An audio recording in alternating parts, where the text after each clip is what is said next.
What's up, my healthy friends? It's you, it's me, it's Tomo hanging out here on this episode. Now, in 2024, it's my mission to coach 500 people to get control of their sugar cravings and sugar binges so they can stop yo yo dieting, stop obsessing about food, and finally create a body that they feel confident being in. And so, Tomo is here in the studio with me today. He is an amigo from episode 331, and he's back in town. So go and check out episode 331 when you're finished here. Now, Tomo Marjanovic, this man is the CEO of Aspire Rejuvenation Medical Center and an expert and advocate for hormonal health and optimization. Tomo was formerly a police officer that was awarded the Public Safety Medal of Valor for his exceptional bravery and sacrifice to ensure the safety of others. And he's appeared in loads of well-known publications, the Daily Mail, Yahoo News, the New York Post, and loads more. And our previous episode was on men's health, masculinity, hormones, testosterone. So go and check that out, obviously, once you're finished here. But Tomo, mate, how you doing? Excellent. We're gonna talk some very interesting topics today. I think, Matty. I think we got some diet stuff on the menu, pun intended. There's so much about food we can talk about, and I loved our last conversation about hormones. I think that is such a crucial thing. But I think even the precursor to your hormones needing to be adjusted is what you are consuming every single day, not just from food, not just from water, also content. People need to be watching things like this, educating themselves, getting off the TikTok, scrolling, brain numbing nonsense. Do not do that all day to yourself. So, what we consume is monumentally important. And I'm so happy we can have this conversation. Totally. I found, and probably you have too, that people have just consumed so much knowledge, like you're talking about, whether it be TikTok, Pinterest, Instagram, or they've been on the cycle for many years of trying different diets, that they're now often at a point where there's so much information in their head and they've experimented so much, they're now really confused as to what's right for them, what information is true, what is not true, because they're still in the same situation with their body or their health. And so a lot of the people I talk to and work with are sort of at a position where they're like, I've done so much and now I've got no idea. Yeah, it's there's information everywhere, right? And we're inundated with all these different diet ideas and diet practices and what's a good food, what's not a good food. It's really simple. There's really simple things that you can just look at from a food standpoint. If you go into any grocery store or anything like that, if you see there's so I know in Australia it's different, and here in the United States it's very different. I would say the United States has the worst food on the planet.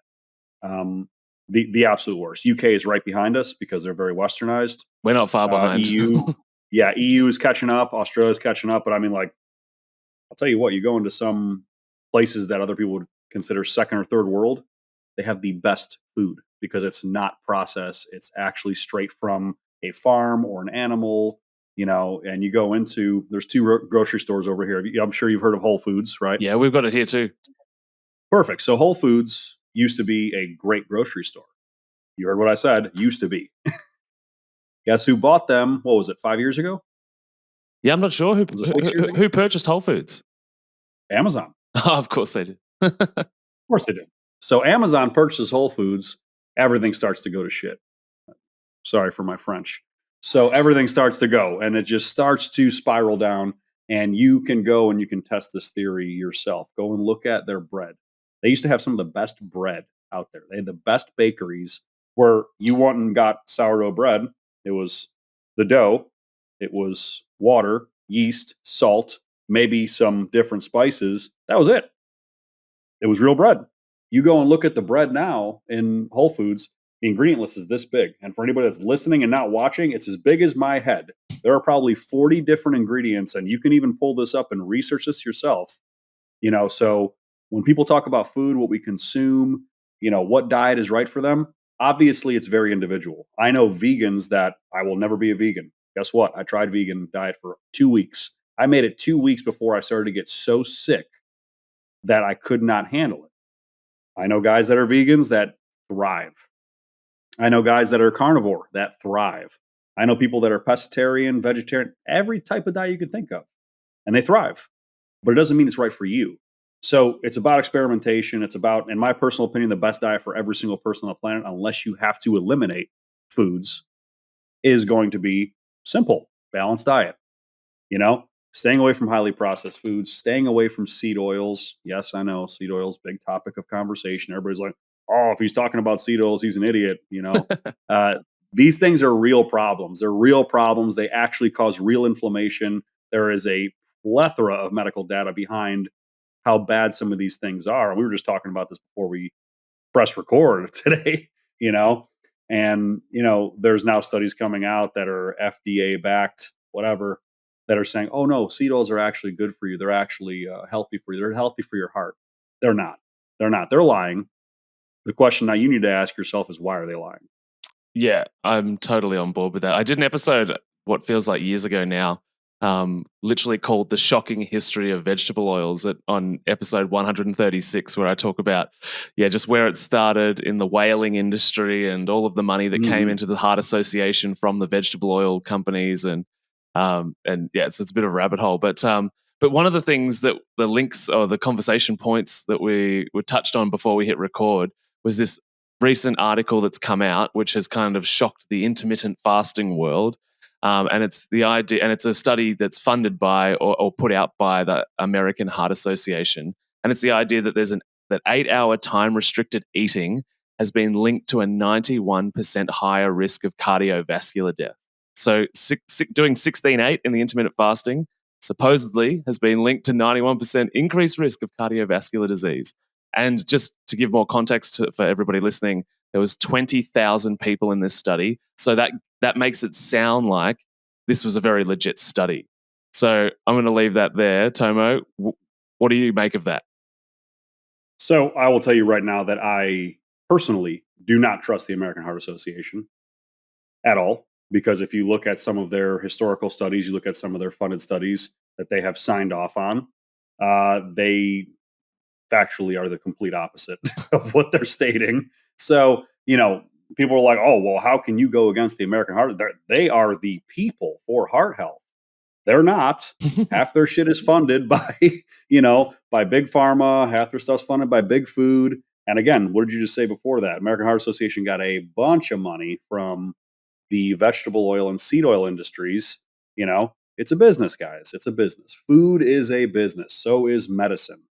And the people that go against that narrative, they're going to get targeted, and they're going to try to, so what is becoming very, very popular? It's very, very popular right now to do some intermittent fasting. Mm-hmm. There are mountains of data, and a lot of it anecdotal, unfortunately, mountains of data saying that intermittent fasting is extremely good for some people. Again, this is not a catch-all. There is no diet catch-all for everyone. Can intermittent fasting be good for you? Maybe. Try it. See what your blood work does. Test it with actual data. So, okay, let's see, where are you sitting at? Well, I have high blood pressure. I'm having gut health problems. I have XXXX, right? You verified all this from your primary care doctor. You have blood work showing this. Well, there's some anecdotal evidence that intermittent fasting can fix this, this, this. Let's not even go into the American Heart Association data, right? Let's just talk about what everybody was referring to intermittent fasting for. All right, you test it out. It corrects your cholesterol. Oh, that's cool. It corrects your blood pressure. Cool. You also lost some body fat.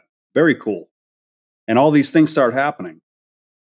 What happened bad? What happened that was negative? Probably nothing. Yeah. Now, is there some data that the American Heart Association is polling that may show there might be some negative side effects to intermittent fasting? I'm sure there is. It's not everything is for everyone. There's people that will fast for 72 hours. I make it to about 50, and I do it about every quarter. I'll do a 50-hour water and bone broth fast. I'll do bone broth after 24 hours just because I'm starving, and I'm a large guy. I'm 6'3", 230 pounds, fairly muscled. So, I need some protein in my life. So after about 24 hours, I start hurting.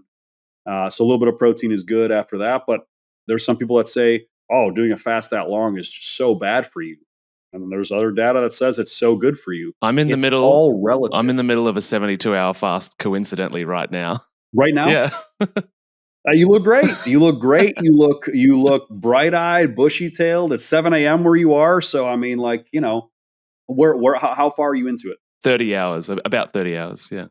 So you're in the zone right now. You're actually in the great spot right now. Yeah, yeah, brain functioning well, feeling wired. Yeah. And for people that have never done this or don't do this, people are like, "Oh, well, how do you feel after the first day?" I was like, honestly, it's leading into the first day that's the hardest. Hmm. When you get to that 24-hour or 30-hour mark, you start to really feel good. Mental clarity's at a high, energy's at a high. You feel empty. Your aches and pains, your inflammation starts to go down. I've experienced it. I've done it. Yeah. You know, I personally don't see much benefit for me after about 50 or so hours. Hmm. I start to feel pretty crappy. There is some benefits. They're saying, what is it? Anti-aging. What's the fifth stage of fasting that you get? The Do you remember? autophagy. There we go. So the autophagy, getting into that last stage of it, is that something that's beneficial? Sure. Is it something that I wanted to suffer through? No. I was good at 50. I'm not happy. Well, And I interestingly, broke my fast. you probably know this, but lifting heavy weights regularly, which is you do, also stimulates autophagy. Yeah. Yeah. Yeah. So, I mean, there again, and some people are very, very against this long fasting window that you're doing right now, Hmm. and you're feeling great, that I've done several times feeling great, but you have these giant conglomerates Hmm. that are governmental run, governmentally funded, and you also have a lot of funding going into these organizations that are coming from very profit driven industries. Hmm.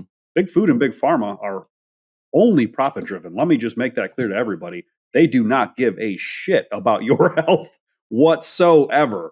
They want to make as much money as possible. And when they have their quarterly meetings or monthly meetings, they aren't talking about how many healthy people they got. We cured this many disease or we helped this many people eat better. No, all they care about is, hey, our profits only went up 4%. They need to go up 6%. Cut something, do something better, sell more, fund this study that's going to tell everybody that seed oils is good for you, that fasting is bad for you. Just throwing it out there. Oh, I'm not tinfoil hatting you guys yet, but I mean, you got to look at everything.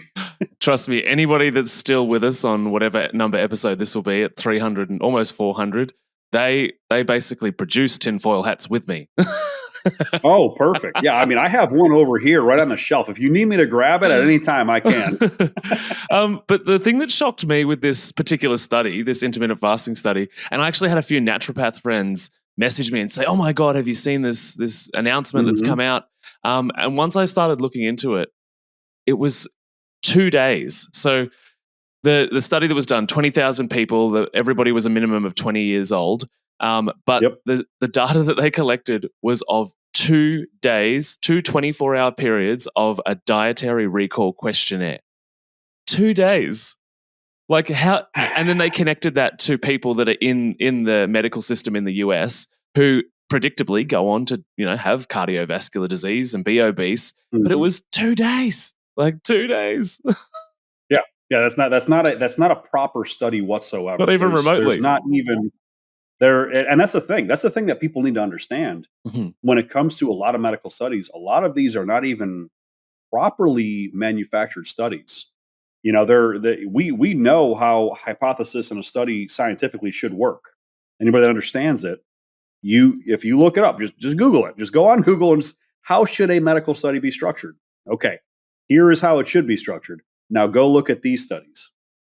How can they possibly correlate the proper data with this minimal effect, with this minimal base of patients or people, and with a self-reporting? Yeah. They had no blood work. They had no any like it's a self-reporting study. Anybody can say whatever they want. It's a weird thing, And when I look at like NIH studies and things like that, and you look at half the people, I'm in the hormone and wellness industry. You can go find a million studies that will say that exogenous hormones will cause cancer and cause heart disease and all these things. Yet we literally have studies that prove with blood work, because these are all anecdotal that they're citing, Yeah. they're correlating data that's saying, oh yeah, well, obviously for a prostate cancer patient, we have to remove testosterone to stop prostate cancer growth. That was their theory. So clearly testosterone causes prostate cancer. No, you can't correlate those two things. It's crazy, but they do the same thing with food studies. And I feel like this American Heart Association study, 91% higher risk of cardiovascular death. That's literal. I'm looking at it right here on my second screen. Mm-hmm. 8-hour time restricted eating linked to a 91% higher risk of cardiovascular death. American Heart Association Epidemiology Prevention. That's a very bold statement for the data they have behind that. Oh, and But this just goes to show you. It goes to show you, why don't I trust American Heart Association? Because of BS like this. yeah, and I think they also wrote, and I've got the study open and the links open in front of me as well. But it said factors that may also play a role in health outside of daily duration of eating and cause of death were not included in this analysis. They even said Weird. that. Weird. So yeah, how many were obese? Yeah. How many of them were consuming highly processed foods? And all of these other things that we know cause inflammation, heart disease, etc. Yeah, there's so much to it. There's no way they can correlate this. There's no way. This study is complete nonsense. And I mean, we're talking about it now on the podcast. I'm pretty sure this is on my list of content to make for my social media stuff. So I'm pretty sure that I have to comment on this here when I'm filming this week and next week. So this is asinine, and it's not structured in fact, and it's not structured in reality. And people need to really look at these things. This is the problem, though. All they're looking at is the headline. Yeah. They're not reading it like me and you. They're looking at the headline. They're saying, "Oh, well, I mean, American Heart Association, they're trusted. They got to be right." Yeah, it's interesting that this assumption is just built into these organizations. And I think a lot of people have trouble reconciling that there's a difference between the health practitioner or doctor in front of them that's a part of the system that wants to help Yeah, versus the system that they are a part of. And so because their doctor is the face of that system, and they're like, no, I trust my doctor. He's a nice guy or she's a nice woman. That the trust then like bleeds over into the heart association and into the pharmaceutical companies, because why would my doctor, who's a great human, be involved in such a scam, sure. Well, the thing is that these doctors don't know better, and I hate to just call doctors out like that, because I'm not calling all of them out. I'm just saying some of them Hmm. truly do not know better, because what are they taught? They're taught in school to follow the guidelines that are set by big medicine, by big pharma. And if people don't believe that big pharma and big medicine are tied, oh boy, do I have news for you, and then you have these organizations that we have proven that the American Heart Association has taken funding, you know, pretty nefariously, for making statements. Yeah. Yeah. So, and the same thing for the FDA. The FDA, oh yeah, this is safe and effective and all good. Guess what? It wasn't. Well, the thing that kind of shocks me, I guess, is that these these companies are allowed to operate in this space unregulated, and this is the situation across all social media on all topics. But the truth is no longer important. It's the reaction to information, irrelevant of that information, that is monetizable. And so people put out this clickbait content or these scary titles like 8 hours of eating is deadly to your health, and people react, and it's got nothing to do with the truth. And you read the study, which they know, probably 99% of people are not going to do. And Yeah. so now we've just started a whole new era of opinions about intermittent fasting that are literally based on awful data and awful science and clickbait. The truth is not a priority. And that's the thing, and they're banking on that. Hmm. They're banking on you not doing this. Now, why do you want to convince a populace to stay away from something as really ineffectual to the population? Why do they want you to do this? Why is it if I have 500 of my friends all doing intermittent fasting, why does that bother the American Heart Association? Why does that bother the FDA? Why does that bother Big Food? What are we doing? What are we doing to mess with them? We're costing them money. Yep. We're costing them money. This is a business. Everything is linked to money, the almighty dollar. Like I said before, if you think these big food companies, big pharma companies, if you think the American Heart Association cares truly about your health, you are so wildly mistaken. It's like, what was it? There's a quote. I think it was Ronald Reagan. So the scariest words in history, the scariest words from the government is, "Hello, I'm here from the government and I'm here to help you." So this is the same shit. You know what I mean? This is the same thought process. The people that just blindly trust these things and blindly trust these studies and don't do the research, you know, they will automatically fight this idea that you and I are having. That all these viewers and listeners of How Not to Get Sick and Die podcast, that they're looking at us and they're like, these people are crazy. They're all tinfoil hat conspiracy theorists. No, we're just looking at data and research. We're just not blindly trusting the powers that be. But that's what these people are banking on. They're banking on people to just automatically trust and automatically just, yeah, no, they're right. They're right because they have some authority over me in whatever way, or they have some education that maybe I don't understand. Yeah. And the reality is that people are lazy. They don't want to do research. Well, even if people did their own, let's say study in quotation marks of simply looking at the people that are talking like we are, and then going and looking at the pharmaceutical reps and the doctors, and just compare how healthy we all look. Just Oh yeah, just physically look at how our skin, our body weight, our stature, and from there you should be able to think, oh, okay, there's something here that maybe the doctors aren't onto, or the pharmaceutical reps aren't onto, that maybe these health and wellness nuts, that are into all this biohacking and blah blah blah, maybe they know yeah. something. I mean, we're not saying anything out of the ordinary. No. Like, we're a lot of stuff. What's funny is that a lot of the things that we preach, a lot of the things that we are looking at, they're quite traditional and they've been around for a very long time. You know, what's the new craze right now? There's new crazes about like ice baths and stuff like that. I have a cold plunge tub at my house. I have a sauna. There's a lot of data that says they're really good for you, right? These are things that have been around for centuries. Yeah. This is not new stuff. We're also looking at food the same way. Why do I want my bread to only have 4 to 5 ingredients? Because that's how it's supposed to be made. Mhm. You know, why do we want to even look at the idea of intermittent fasting? So think of the idea of what intermittent fasting was. When we were hunting and gathering, or when we were working all day, we weren't eating 3 square meals, 4 or 5 square meals a day. There wasn't time for it. There also wasn't refrigerators until not too long ago, if we're talking about the human history, right? So guess what happens? You wake up in the morning, yeah, sometimes you didn't eat, sometimes there wasn't food. And then you had to go forage or gather or hunt or whatever.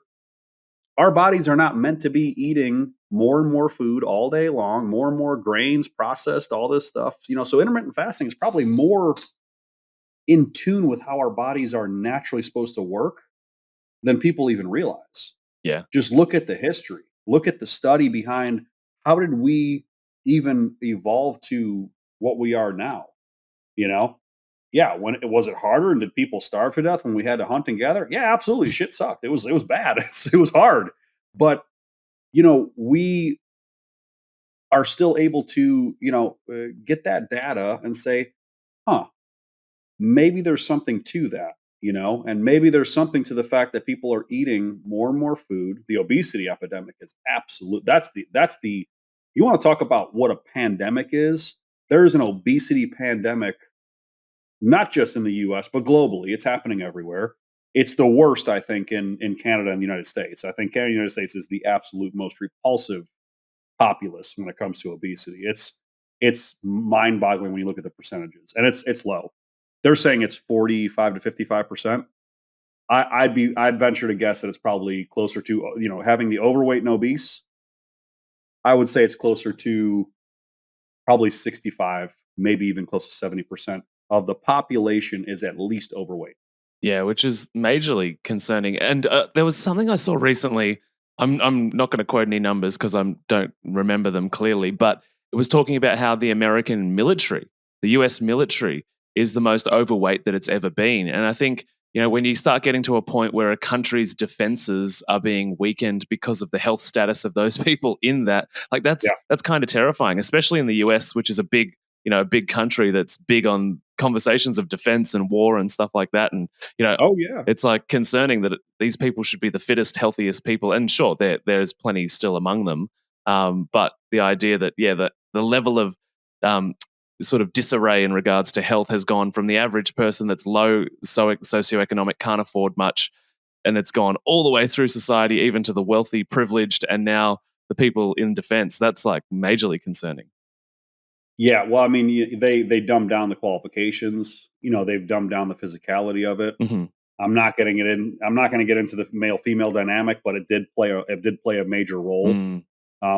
when they started basically dumbing down the qualifications because they had female military. Hmm. You know, female and women were always in the military for a very long time. Like, don't think like it's a new thing, but combat in military combat, women in military combat is a very new thing, and I know people may not realize that. We're talking less than 30, 40 years. Yeah, wow. So yeah, so it has not been around for a very long time. Most of the time, it was support roles or administrative roles, even medical roles. But actually, in combat environment, the females has not been, historically a very long time in that environment.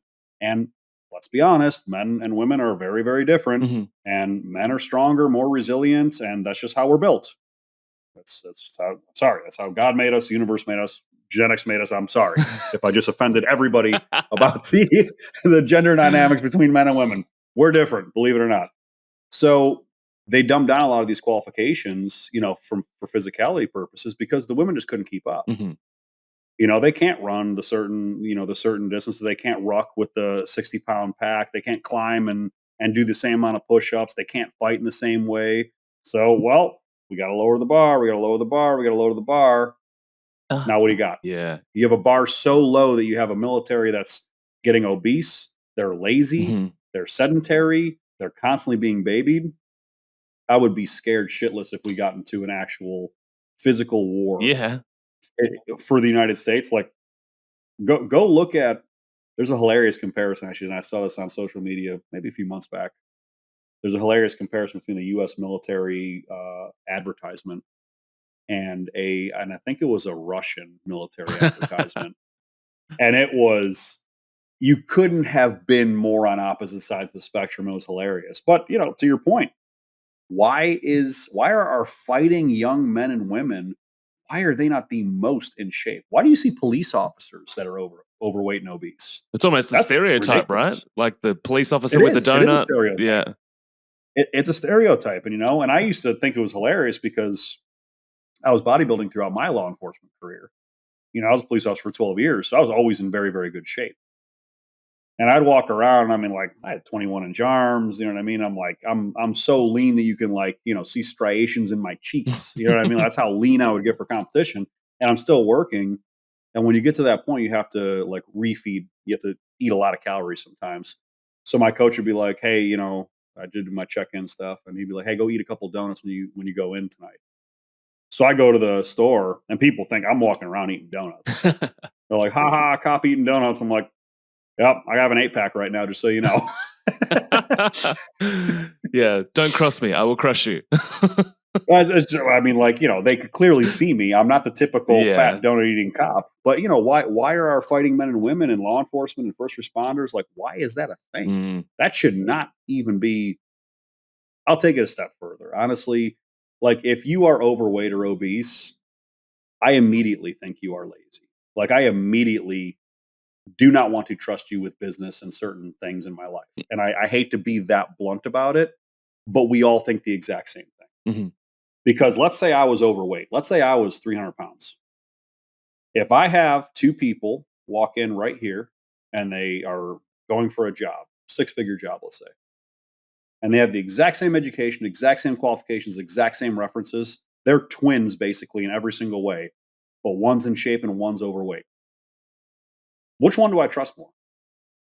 Even if I'm overweight, the one that's in shape. Yeah. They work harder. They hold themselves to a better standard. It's a why. I mean, yeah, listen, it's a real thing. But when you say that out loud, and I'm sure when people listen to this, this is going to piss people off. Mhm. But if they really get away from that feeling of being angry about what I just said, Mhm. they can really, look introspectively and say, yeah, if I wanted to be in shape, I could.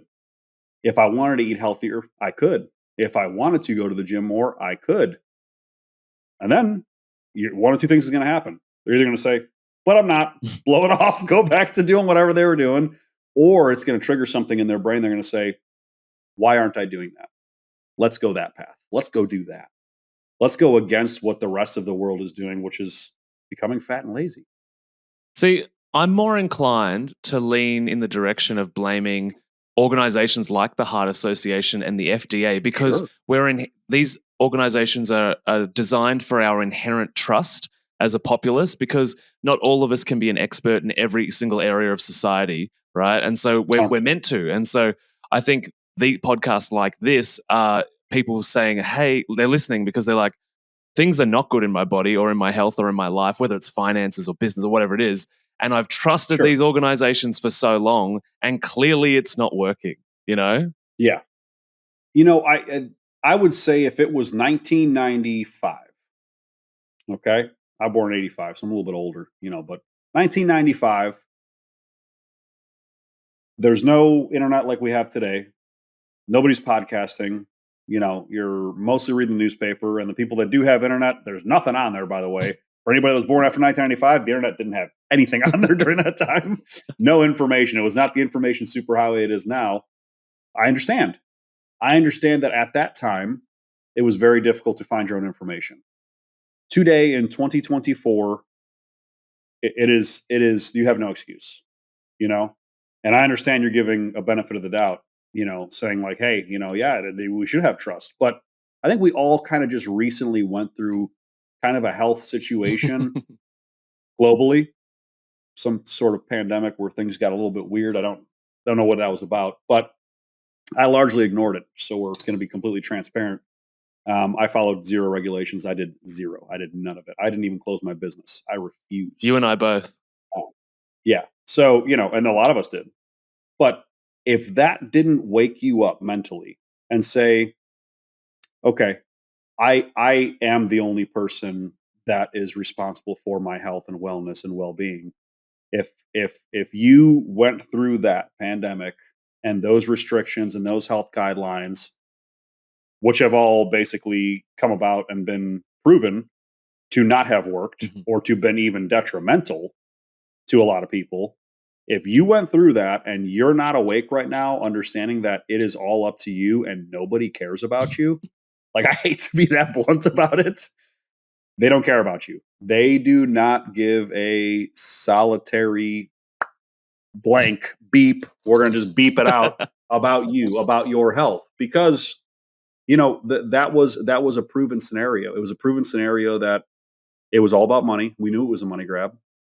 Big Pharma made trillions, not billions, guys, trillions with a T. They made trillions off of what they did during that pandemic. So, it is up to you, and you have no excuse. There are podcasts like this. There are multiple podcasts. We can go into the conversations that are happening on Joe Rogan's, on Andrew Huberman. Huberman is putting out great information right now. Yeah. If you want to consume some of the crazy content that I have on my podcast, on Tomo Talks, or any of my social media channels, but like, you can look at this American Heart Association article that I have right here on the screen, and Matty has it on his screen right in front of him. You can look at this article and you can say, you'll just read the title and say, oh, well, it's bad for me. Or you can say, I have literally the entire world right here with this mouse, okay, on my computer, or right here on my phone on my hand, which is a computer, by the way. And you can literally research so much data and information in an hour that you will have enough to say, okay, let me make a more informed decision.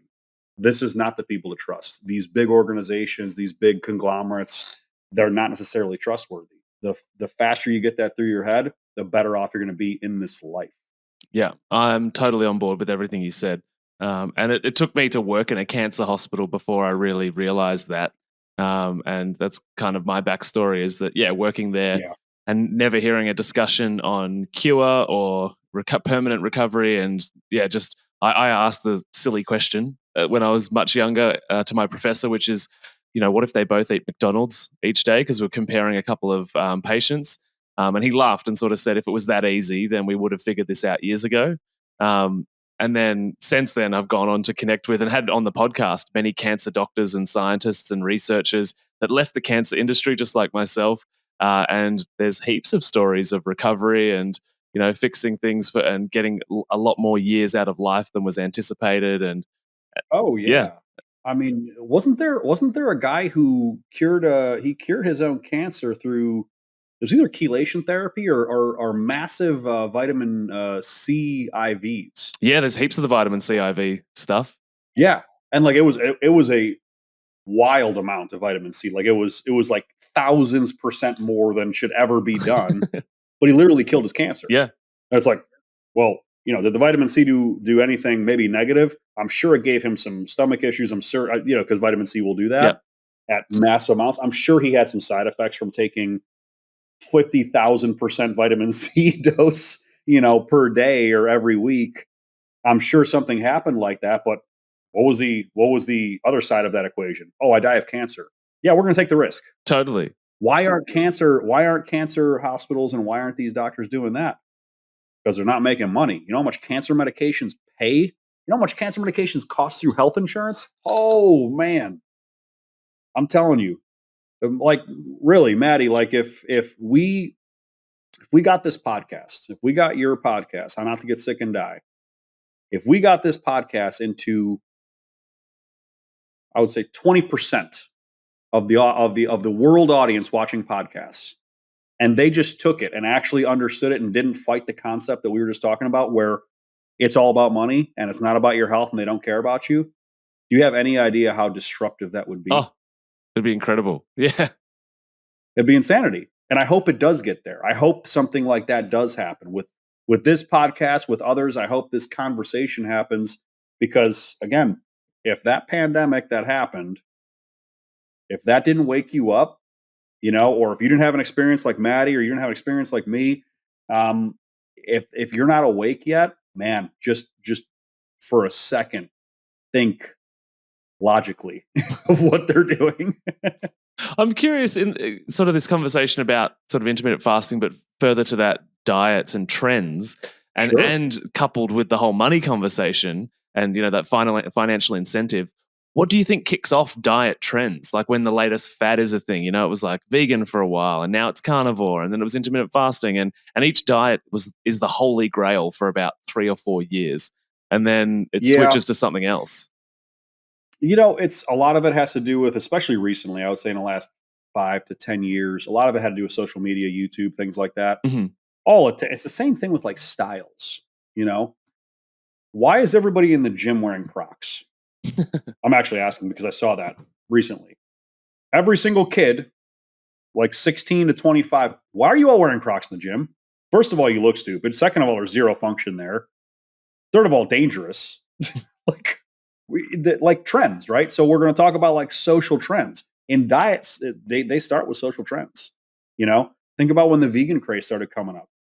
What are they talking about? And I mean, again, we can tinfoil hat this. Who wants veganism to happen? Oddly enough, a lot of big food companies, a lot of big business, a lot of government, a lot of this stuff, right? Why do they not want us getting steak? Why are they trying to make fake meats? Yeah. Why are they trying to why do they want us to eat bugs?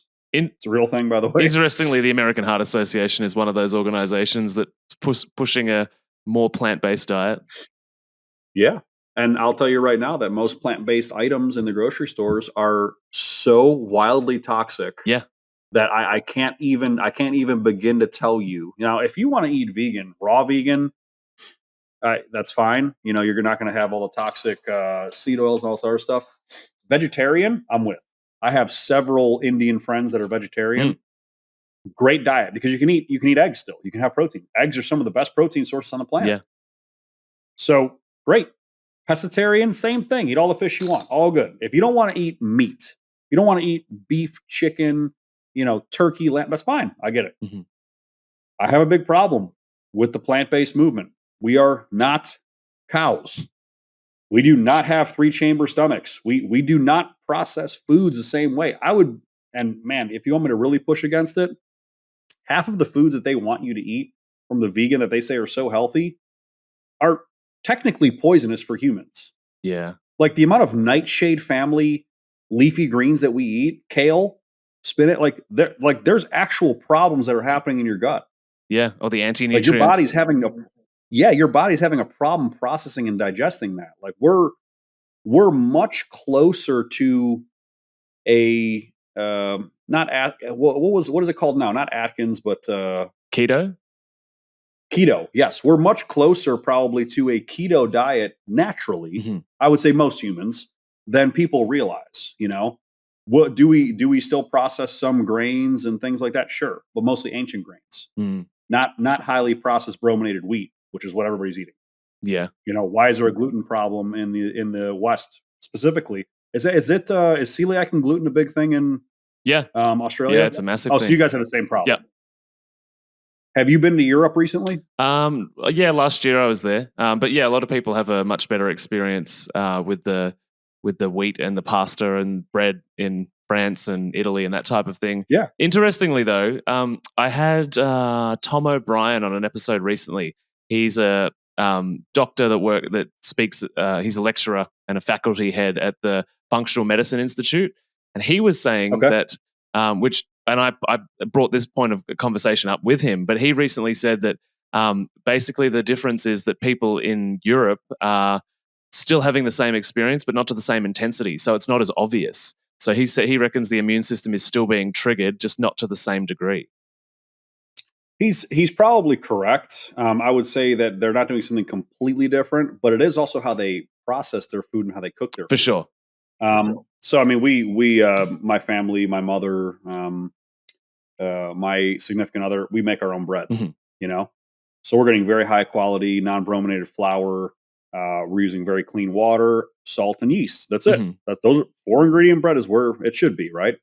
And no, it's not hard to make for anybody to understand. Like actually asking, like, oh yeah, it's so hard to make bread. It's not. It's so freaking easy. It's dumb. But what they do in Italy and France and all this stuff, they let their bread sit for a while. Mhm. And what it does is the yeast will actually eat a lot of the gluten. It'll actually lessen it, and it'll lessen the extent of it. So, are you still having a gluten intake when you're eating certain bread? Yeah, but it's minuscule. Mhm. The problem with everything in the West and Western culture, Australia's included, what do they want? Fast. Yeah. Guess how long that dough probably sits before it's baked? 20 minutes. It should be sitting for 4 hours minimum. Yeah. I let our bread sit, our dough sit for 12 hours out on the counter, covered with a towel. Old school, man. Old school is good. Old school is good. People are so adverse, like, oh no, we have modern technology. Okay. I think modern technology hit a certain peak. And yes, we have access to food and health and medicine. And then it started to take a downturn because everybody's more overweight, sick, and having a lot of problems mentally and physically. So let's turn the clock back a little bit. When did we hit our height? I don't know.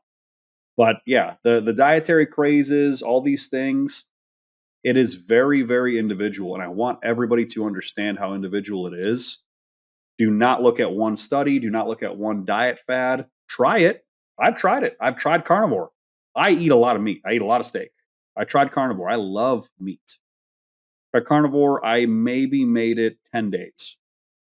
I felt horrible. Interesting. Horrible. Just didn't like it. I was a little bit better with the keto diet, just not because straight carnivore is it's very direct. You're literally eating meat all day, all night, that's all there is. And I've tried vegan diets and I've tried balanced diets and I've done all kinds of diets. Why? Because I want to know what works best for me. Yeah. And what works best for me is a balanced diet. What works best for most people is a balanced diet. You are going to be a little bit heavier on lean proteins. You're going to be, less heavy on certain grains and certain carbohydrates. And yeah, sprinkling some vegetables. That's it. It's a really simple equation. Like everybody knows what they should be doing. Yeah. That's my most hilarious point that I make, man. It's like every single person that's going to watch this or consume this information or consumes any information like this, nothing we are saying is groundbreaking No. because in the back of these people's minds, they know what to do. They know not to eat certain foods. They know they have to exercise. They know they have to live this lifestyle, but they don't. Mhm. Why? Why? Well, it's on that why I think sort of psychologically speaking, like a lot of the people that have these challenges are perfectionists. And so that perfectionist tendency can lead to if I don't get it perfect, then I'm confused and lost. If I don't have Ah, structure and I don't know exactly what to be eating at every single step, then I'm just going to go to, knowing what I shouldn't do because I know what I shouldn't do very clearly. And so it's like sure. this sense of I'm in control, I know what I'm doing. It's like wine, pizza, chocolate. I am nailing being unhealthy. I'm perfectly nailing being unhealthy. That's funny. Um, Do you know what I think? Do you know I'm going to take it a step further than what you just said, yeah. and this is again a little bit controversial. Do you want to know what I honestly think most people are? What? Very, very arrogant. I think most people are not misinformed. Most people have all the information. Most people know exactly what they have to do. Most people are so arrogant that they can't actually look at themselves in the mirror and say, okay, I need to do that. They almost don't want to call themselves Mm, out. They almost don't want to admit that they are doing wrong. So they will convince themselves that, no, it's okay that I do this. It's okay that I'm a couple pounds overweight. They justify hmm. because they are wildly arrogant. Interesting. That's what I think it's I mean it's a hard line. It's a hard line to say. And it will piss some people off when you think about it. But think of how many times we justify these things. Like, no, it's okay. It's okay that I'm, 20 pounds overweight. At least I'm not 50. At least I'm not as fat as that guy, Yeah. you know? And then they won't actually bring themselves to look in the mirror and be like, yeah, I'm fat. I look like shit. I feel like shit. I don't work well. My brain isn't functioning. My relationship is affected by this. I can't play with my kids long. I can't run with them. Oh, my kid is overweight or obese. Like, when you say that, you have to take extreme accountability. Yeah. And most people are so accountability adverse. So I'd say the biggest problem with all of this health stuff, all this stuff, because you know what you need to do, you need to stop being arrogant and you need to admit that there's a problem because that's going to save your life. Totally. And I would definitely agree to that to some degree. And because a lot of people don't want to break up with the lifestyle that they've got. They go out for dinner a lot or they connect with their partner over wine every night or whatever the thing is. And so they're fearful that if they break up with that lifestyle, that's like, well, where will I connect with my partner or when will I see my friends? Yeah. Does this mean I'm removed from society completely? Yeah. And so there's that idea of like, well, I can't change these things and I might as well accept them. But even that is actually inspiring to me. People that say, I'm not going to change, but I accept the reality. I think Yeah. that's more impressive than like that sort of, partial denial of reality. Sure. Yeah. I mean, the acceptance of it and the understanding of it, it's powerful as well. Hmm. Do I think it's the right thing to do? No, I don't personally. And again, I'm hardline, you know? Do I think it's okay to be obese? I don't. Not only are you affecting yourself, you're affecting everybody and everything around you.